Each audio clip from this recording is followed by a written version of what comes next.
Thank you, Madam Speaker. Well, normally I'd say I'm honored to stand and comment on a matter at hand, but that is not the case here today.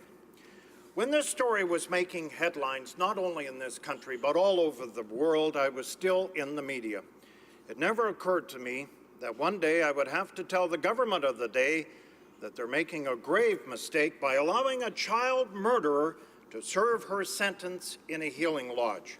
But now it is my duty on behalf of the constituents of Saskatoon-Grasswood just to do so. Canadians, Madam Speaker, are rightly disgusted and outraged that a child murderer has been moved from a prison to a healing lodge with no bars, no fences, and actually where there's children. I have heard from many constituents of Saskatoon-Grasswood who have contacted me to implore me to advocate for innocent, law-abiding Canadians and demand that this child killer be put back behind bars. I'm going to quote some of the wisdom of my constituents. I've had many phone calls in the office in Saskatoon, many emails. I'm going to share a number of them with you over this matter. Here's one. I don't make a practice of writing my Member of Parliament, but in this case, I must let my feelings be known. I know I am far from the only one. I am totally sickened by the transfer of a child killer to a native healing lodge. I cannot imagine what this family is going through and how this case will remain in the spotlight for many years. This woman should be in prison for 25 years. Please do not let this slide into oblivion. This from Dean Hartley of my writing. And Dean wrote, "This is not about process. This is about a decision and outcomes. Please continue to apply pressure on the Liberal government to reverse this decision." And another one of my constituent writing, "Put Terri-Lynne McClintic back behind bars. She is callous and sick child killer." Then I've heard from Mrs. Nasha Spence, who wrote a very impassioned letter explaining her disbelief at this government's decision. This is just part of what she shared with me, and I wish to share with the rest of the country in the House here today. Here is what Natasha said.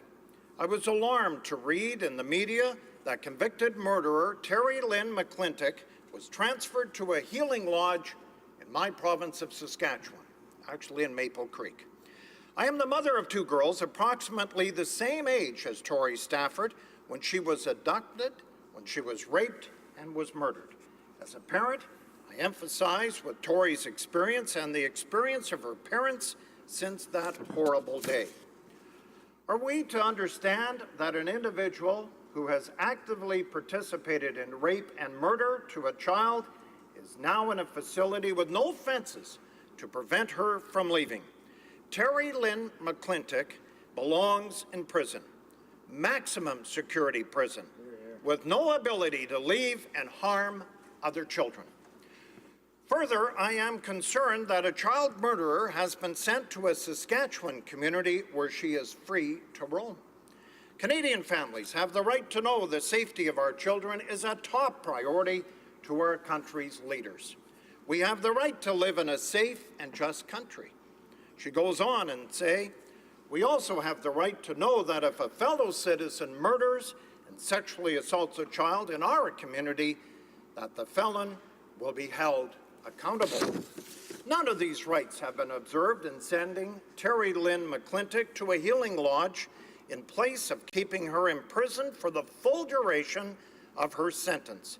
The punishment most certainly does not match the crime. Words are grossly inadequate to communicate the anger and frustration I feel about this decision. I feel like the justice system has done us all a grave disservice. I am interested to know what I can do as a concerned citizen and what may be possible to overturn this decision. To be clear, writing a letter to the federal government is not appropriate advice at this point. Nothing short of action will be sufficient. Ms. Spence continues on, Madam Speaker, to understand that every child matters and needs our collective intervention when others are present that may do them harm. Those are very impactful words, and I'd like to answer Ms. Spence's question and tell her that writing a letter can be a powerful tool. Our collective intervention, as Ms. Spence referred to, it is an even greater tool. Another thoughtful and compassionate constituent of mine shared the following. I would really like to just reach out and hopefully let you know how much the thought of Terri-Lynne McClintic being moved to an Aboriginal healing lodge in Saskatchewan is not okay. Instead of just ranting on social media, which really doesn't help, I have decided to let every elected official that represents us let them know. At least I can feel I voiced my opinion to the people that hopefully can represent how people are really, really feeling. How can this even happen? She was convicted of first-degree murder with a sentence of 25 years to life in prison, not living out her time at a healing lodge with accessibility to children. This is disgusting. The writer goes on and says that Tori Stafford never deserved of what happened to her, and the family doesn't certainly deserve to need to have to deal with her death once again, slapped in their faces by this disgraceful transfer. Please, I'm hoping with enough members of Parliament questioning this that we can rethink and have this person put back into prison where she belongs for the rest of her days. Madam Speaker, I thank numerous people who wrote to me, took the time to write their Member of Parliament, and write to the governing Liberals to have their voices heard, because I know, Madam Speaker, they too got many emails and letters in their offices. Madam Speaker, let me close my remarks by saying this case is my city, oddly reminiscent of another case. Catherine McKay got drunk 3 times over the legal limit, got into her car and killed a family of 4. She failed to stop at a stop sign and hit the Van Divorce family's vehicle just north of my city of Saskatoon.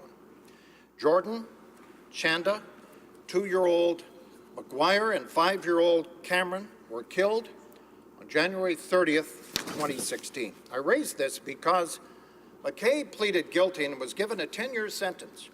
Catherine McKay was then moved from a prison to the same healing lodge just a few months after her 10-year sentence.